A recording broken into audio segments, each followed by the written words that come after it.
Hello, ladies and gentlemen, CommissarBRO here, and I am playing as the hardest, well, not the hardest, but the smallest country in the game. That's right, I'm playing as the Vatican. The Vatican, as you know, has a very small population. Look, only 911, predominantly middle-aged people between 15 and 65, and is notoriously small. And when I say notorious, I mean ludicrously small. I mean, look at that. You can't even see my country. It's so dinky. So, Commissar, how could you possibly run a country so tiny? Well, it's interesting that you asked that question. And it's not exactly easy, but it's not impossible either. The trick with the Vatican is you need to expand as quickly as humanly possible. Let's get a click on our city there. A little trouble. See, it's so hard. That's really the main problem you're going to have with the Vatican, is clicking on the Vatican. There we go. I don't know how the hell I got it, but I got it. Okay. As you can see, your income shrinks right from the get-go. Like, constantly shrinks. And there's really no way to keep it under control. So, as I said before, what we're essentially going to have to do is, right off the bat, we are going to increase tourism a little bit. That's right. Throw a bunch of money into tourism. Make a bunch of money on that, yes, because people love to come here. And I somehow feel like the Vatican makes more than $4 million a year in tourism, but that's just me. You know, just a little speculation on my part, I suppose. But, anyway, our first target. Well, first, let's take a look at how we deal with the rest of the worldview. As you can see, not exactly great, but not exactly bad either. Let's see what our internal laws are. Can you believe the freedom of speech and demonstration is not accepted in the Vatican? Interesting. Well, we are going to permit it. Bam! Slaps up our approval rating to 100%. Let's see what else we can do. Do we want to legalize polygamy, child labor? I feel like there's going to be some sex jokes made out of that. But anyway, we're going to ignore that for now. What we're going to concentrate on first is actually we are going to buy a small army of something. And when I say small, I mean small. We don't need much.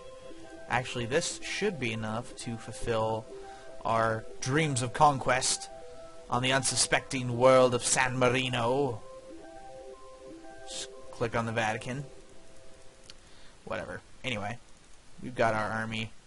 So we are going to deploy our army to the capital. Easy to select. See, there's San Marino. There's our target, ladies and gentlemen. Move! That's right.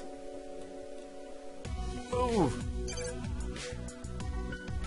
Come on, we have a military access treaty, don't we? Yeah, we're in alliance with these guys.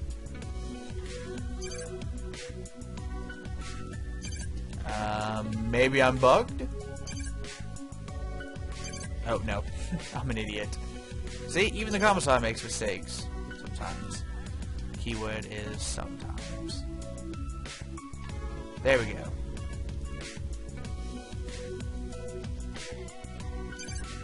Alright. So now we move upon San Marino.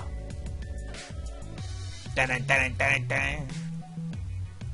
Again, for those of you who are not familiar, I do these little how-to videos on how to make a successful country. And this is how you do it with the Vatican. See, we declared war on San Marino and nobody cared. Poor San Marino. No love, no love. Alright, now that we have taken over, we are going to annex it. That's right. Bring it into the fold of the Holy See. And what we'll do, by taking them over, we're going to add that to our little mini empire that we have here. Let's see how much money we're making. All around the board. Let's see. 5 million in tourism, 16 million in trade, and 3.6 million in personal income tax. Interesting. Alright. Now that we have taken over control of San Marino, you can see our income is already starting to rise. So it's a good job for a first conquest as the Pope.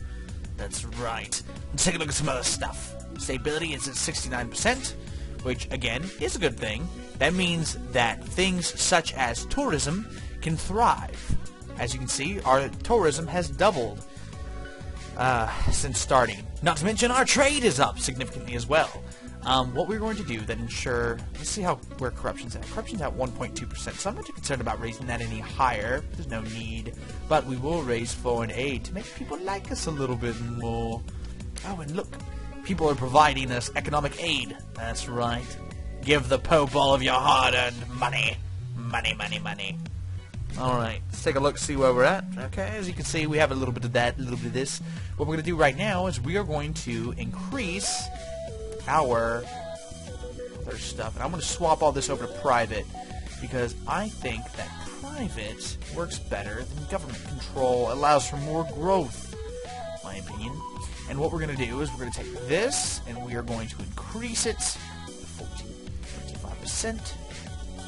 Increase it another 25%. We're gonna produce more than we consume, as it were, so we can sell it to other countries. But you gotta watch your debt, though. If you don't watch your debt can go over, in which case you're gonna have a bad time. Definitely gonna have a bad time. So let's look around, see.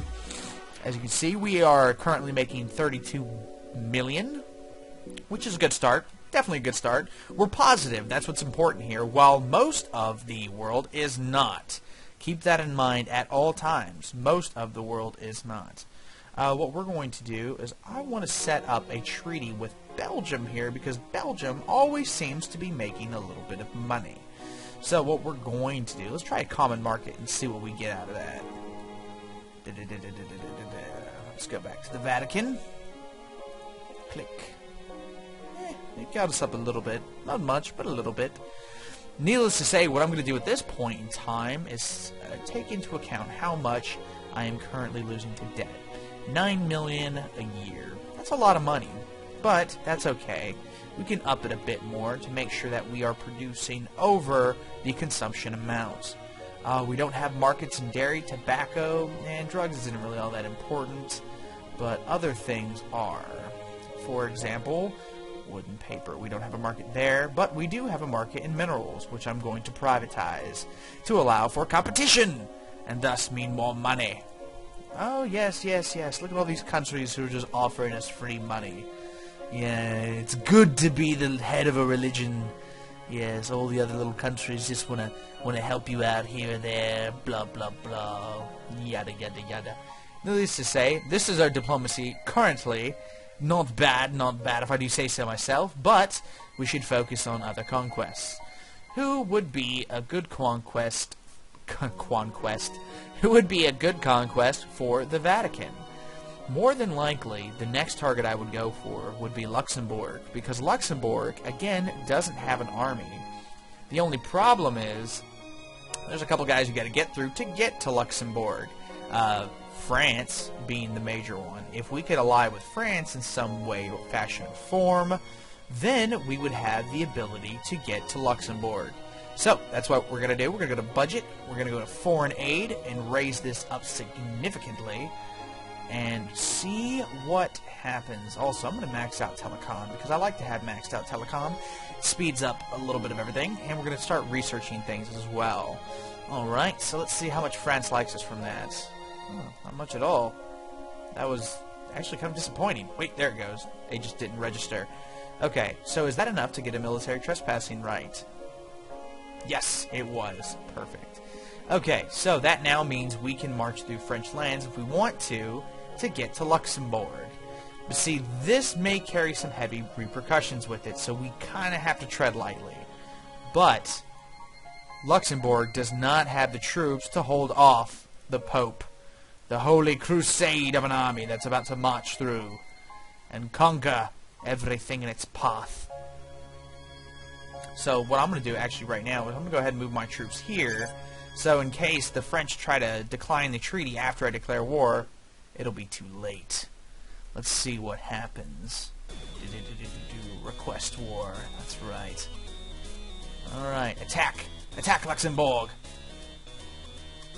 Their pathetic armies are not ready for the might of the Pope. Dun, dun, dun, dun, dun. Alright. So we're just going to move in and conquer. Oh, they actually had infantry vehicles. Well, that's not good. They were prepared for us. They heard we were coming. We were coming hard and fast.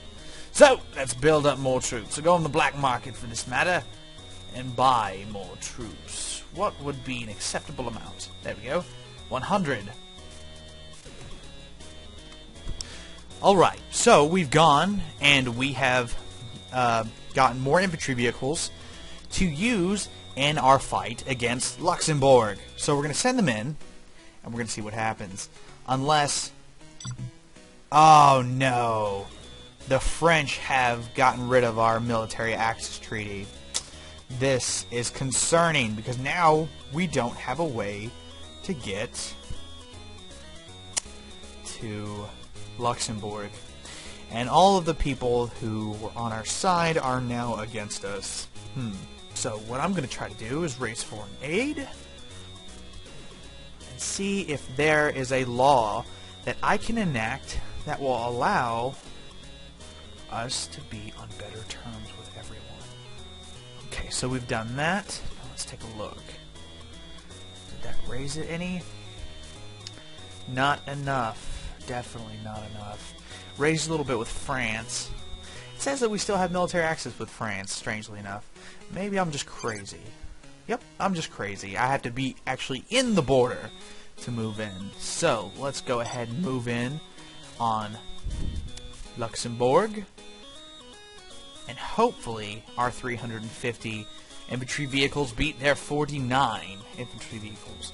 But while we do that, let's take a look and see what our economic situation is starting to look like.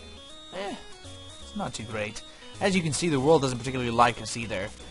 As a matter of fact, most of the world is against us. But that's okay, because once you take over Luxembourg, you will have a perfect stepping stone to world domination. Essentially, you have access to all these other European countries, which, once you built up your army and or your economy, you could arguably take them over. Or, alternatively, and probably the better of the two options, would be to move in through Africa, or even like the Middle East or so on, after you have conquered, well, you know, after you've built up a navy of some sort. So, that would probably be the way I would go after annexing Luxembourg here, which I'm about to do now. But see, now the world really doesn't like me. So, what I would do at this point in time is I would completely stop with all my my newfound gains. I would let the world like me again, rebuild diplomatic relations with everyone, and try it again from there. Because at that point in time, you should be gravy. But even then, in a previous playthrough, it might even be possible to, right at the beginning, just go ahead and make friends with everybody, except for the small targets, you know, Luxembourg, San Marino, so on and so forth. Again, this has been CommissarBRO, and this is just a small look at how to start with the Vatican, how to build up a successful little empire right off from the beginning, and how to do it in a way that means you might actually be successful later. Don't worry, we're a little bit... Oh, look, people are still sending us economic aid. Again, it pays to be the Pope. Anyway, thanks for watching, guys. If you have any questions, feel free to ask. If there is any suggestions you have for me how to improve my game, feel free to throw it at me. And if you have a recommendation for another country or a request for a country that you would like to see played, feel free to send me a message or reply in the comments. Aside from that, thanks for watching, guys. Like, subscribe, and all that good stuff. This has been CommissarBRO. Have a great evening.